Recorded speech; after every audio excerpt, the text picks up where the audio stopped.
भूपेश बघेल का आज दूसरा दिन है दौरे का। बता दें आपको, अलग अलग विधानसभाओं के अलग अलग गांव में मुख्यमंत्री लगातार पहुंच रहे हैं और आज इसी कड़ी में बलरामपुर के रामानुजगंज विधानसभा पहुंचे, जहां मुख्यमंत्री ने यहां पर निरीक्षण किया। इस दौरान आरगई गौठान का मुख्यमंत्री ने निरीक्षण किया।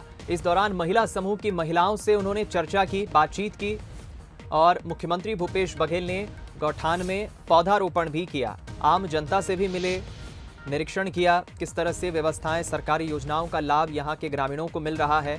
ये वो तस्वीरें हैं जब मुख्यमंत्री भूपेश बघेल पौधारोपण करने पहुंचे। गौठान में उन्होंने पौधारोपण किया। समूह की महिलाओं ने मुख्यमंत्री भूपेश बघेल से भेंट की और मुख्यमंत्री ने गौठान का निरीक्षण किया। वहां पर जाना कि किस तरह से जो कर्मचारी है वो कार्यरत हैं, काम कर रहे हैं, वो ईमानदारी से काम कर रहे हैं या नहीं।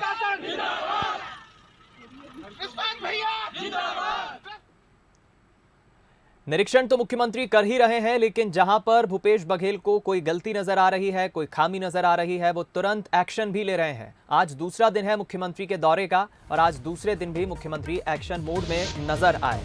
मुख्यमंत्री ने सनावल में एग्जीक्यूटिव इंजीनियर को सस्पेंड किया। मुआवजा वितरण में देरी और काम में लापरवाही बरतने पर मुख्यमंत्री ने कार्रवाई की। ईई उमाशंकर राव को सस्पेंड करने के निर्देश दिए। कन्हार अंतर्राज्यीय सिंचाई परियोजना में लापरवाही बरतने पर यह कार्रवाई हुई। जल संसाधन विभाग के ईई उमाशंकर राव को सस्पेंड किया गया।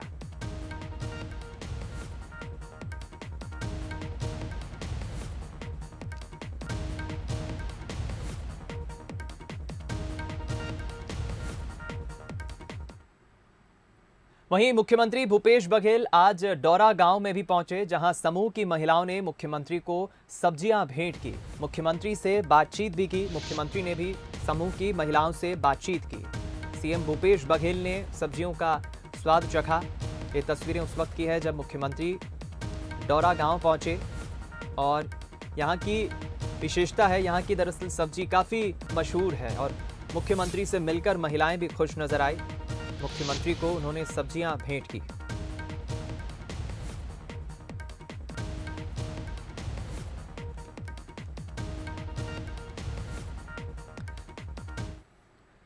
हम रुक करेंगे खबर पर ज्यादा बातचीत करने के लिए हमारे साथ स्टेट एडिटर आदित्य नामदेव जी इस वक्त लाइव जुड़ गए हैं। आदित्य जी, आज दूसरा दिन है मुख्यमंत्री भूपेश बघेल का, दौरा भी कर रहे हैं, निरीक्षण भी कर रहे हैं और जहां खामी गलती मिल रही है तुरंत एक्शन भी ले रहे हैं। ओवरऑल आज दूसरे दिन की हम बात करें तो निरीक्षण के दौरान मुख्यमंत्री ने क्या कुछ किया, क्या है अपडेट?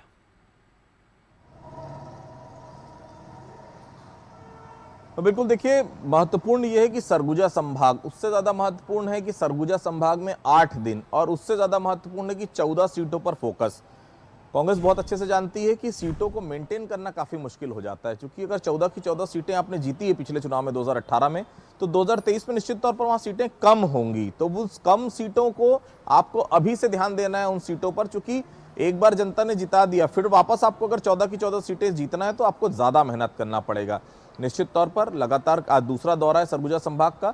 आंगनबाड़ी केंद्रों की मांग की जा रही है, महाविद्यालयों की मांग की जा रही है, राशन कार्ड किसी का नहीं बन रहा, खुद जाकर महिलाओं से बात कर रहे हैं, खुद जाकर बच्चों से मिल रहे हैं, खुद जाकर युवाओं से मिल रहे हैं कि आखिर दिक्कत क्या है और दिक्कत का निवारण भी तत्काल हो रहा है। देखिए, जब भी ये जो बड़ी खबर अभी जो है सीधे तौर पर कन्हार अंतर्राज्यीय सिंचाई परियोजना है, उसमें मुआवजा देने में दिक्कत हुई है, काफी डिले हुआ मुआवजा देने में, तो तत्काल फैसला on the spot executive engineer को वहां पर उन्होंने सीधे तौर पर निलंबित कर दिया। तो ये चीजें, और ऑर्डर भी 10 मिनट में सामने आ जाता है, ऐसा नहीं कि आपने निलंबित किया परसों उसका ऑर्डर निकल रहा है, तत्काल ऑर्डर भी सामने आ गया। मतलब ये बताने के लिए अगर मैं निकला हूं, अगर दिक्कतें आ रही हैं तो आप दुरुस्त कर लीजिए, क्योंकि अभी तो मैं देख रहा हूं, इसके बाद अगर दिक्कत आई तो इसके बड़े अधिकारी भी नपेंगे।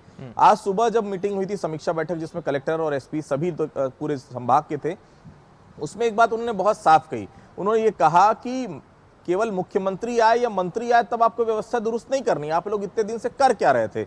अगर एक महिला को राशन कार्ड बनवाने के लिए गरीबी रेखा से उसका नाम कट गया, 2 महीना 3 महीना वो चक्कर लगा रही, तो इससे ज्यादा शर्म की बात आप लोग के लिए नहीं हो सकती।